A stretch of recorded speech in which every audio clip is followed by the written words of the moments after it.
Should the Lakers still be the favorites to win it all, Jay? You're damn right they should be. Let me give you a Kobe Bryant quote. Everything negative, pressure and challenges, it's all an opportunity for me to rise. All these things, guys, veteran teams, people aren't going to like to hear it because we want to see the Lakers come out strong and be that team that dominates people right away. This is like training camp for them, right? They have to work out so many different things with their team defensively, a lot of question marks around it. That whole thing about passion, for me, that conflict is a good sign of growth because that was about miscues on how they guard a screen and roll. And my thing is, I don't want anybody on that team to settle for mediocrity. And LeBron James knows. You also saw in that game him talking trash to Cameron Payne. You say, all right, remember, be humble now.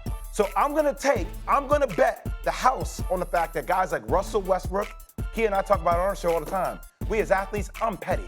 I'm crazy competitive. I remember everything you do.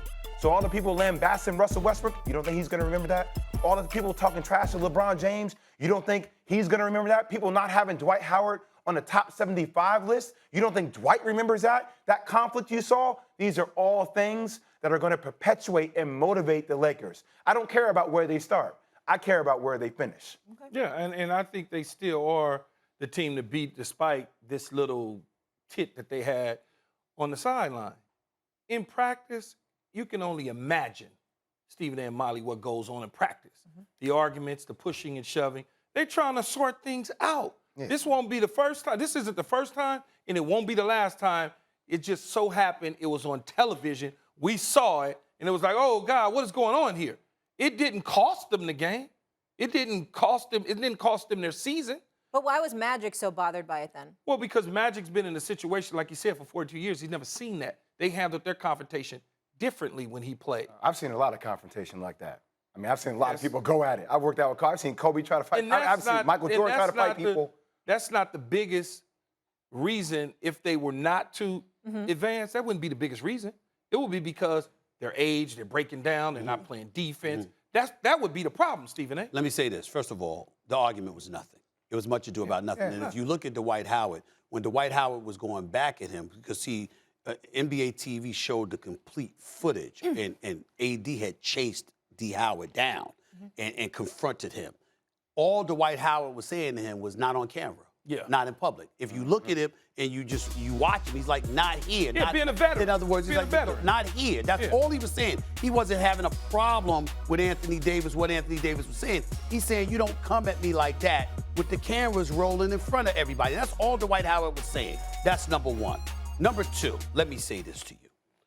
It wasn't a big deal, but what I'm seeing from the Lakers is a big deal only in this respect. It ain't about Russell Westbrook and questioning him. This brother's a walking triple-double. He's a future Hall of Famer. He made it on my top 75 list. Of course, LeBron did. Of course, AD did. Of course, Carmelo Anthony did. Dwight Howard, no, he'll be my top 100. He wasn't my top 75. That's a subject for another day. But let me tell you something right now. My reservations about the Lakers is my reservations about everybody. I am willing to sit here in front of y'all right now, and I'm telling you right now, the Golden State Warriors might win it all. And I'm telling you this, and let me say, I'm getting to a point where I'm using my imagination, imagining Klay Thompson comes back. Of course, I'm not talking about as presently constructed. Klay Thompson comes back. Wiseman comes back. All right? What I've seen from Jordan Poole, Andrew Wiggins, Damian Lee, Kuminga coming back. You know, they're not coming. You know, he's the first round pick, number 7 overall. I'm looking at this squad, their ability to hit shots and free throws. And I'm telling you right now, if Klay Thompson and brothers come back healthy, the only thing that will have any chance of stopping them is Kyrie Irving returning to Brooklyn to join Harden and KD. There is no one else, including the Lakers, that will be able to knock off the Golden State Warriors. See, I push back on you. That's where I'm at with that. And not as a Laker fan, but merely as a basketball fan, because this is a new team and a new nucleus coming together. You've got to give them an opportunity to gel. We just assume Klay Thompson's going to come back as Klay Thompson. Right. This brother's had 2 different surgeries over the last couple of years. I want to respond to that, but let me say this to you. A couple of things that you need to pay attention to that I'm bringing up.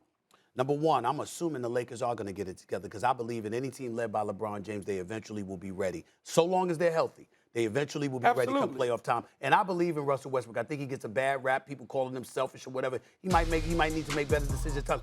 But he definitely needs to improve his perimeter shot because they dare him to shoot sometimes. That's problematic for them. And him and LeBron James have both struggled to shoot 70% from the free throw line in the last 3 years. People have ignored that. You got to make free throws come playoff time. That's one element. And number two, it's important, Jay, because you know you're going to get to the line. The game slows down. Defenses get back. More fouls are called. You're going to have to make free throws. We know Golden State ain't missing them. But these guys, they might miss them. Number two, and more importantly, remember when you bring up Klay Thompson's key? Yes. If it's Russell Westbrook and he has that kind of injury, it's a disaster. Because his success, is predicated on his athleticism. But he still got to play defense, though. Yeah, Klay Thompson. But Klay got to shoot. but he still got to play defense. Time out. Klay's success is based off his athleticism too now. Don't Defensively. sleep on his athleticism. I'm not. I'm Klay just talking about Thompson the is shooter. one of the most athletic dudes there. Yeah, but I'm just talking about he's such a pure shooter is what I'm saying. great. So you see him as a pure... He's not going to lose his shot. Is what I'm saying. Okay, he probably shot. won't. But he was His also shot. one of their biggest clampdown defenders when I it agree came with to that. clutch moments. I agree with and that. my thing is, when you have you haven't played basketball in 2 years. If you were to sit here and say next year, I'm like, okay, I hear you on that next year because I actually want to see Klay play for a significant amount of time, not get injured, find his rhythm. I think that's a lot to put on Klay Thompson coming back this year. Left knee, torn ACL. Twice. Comes back twice, comes back off that. Torn Achilles in the right leg. That's compensation off another one. I'm not going to sit here and say Klay Thompson's going to be what he was 2.5 years ago before he got hurt defensively. I think that's a huge loss for them. But thanks for watching ESPN on YouTube. For live streaming, sports, and premium content, subscribe to ESPN+.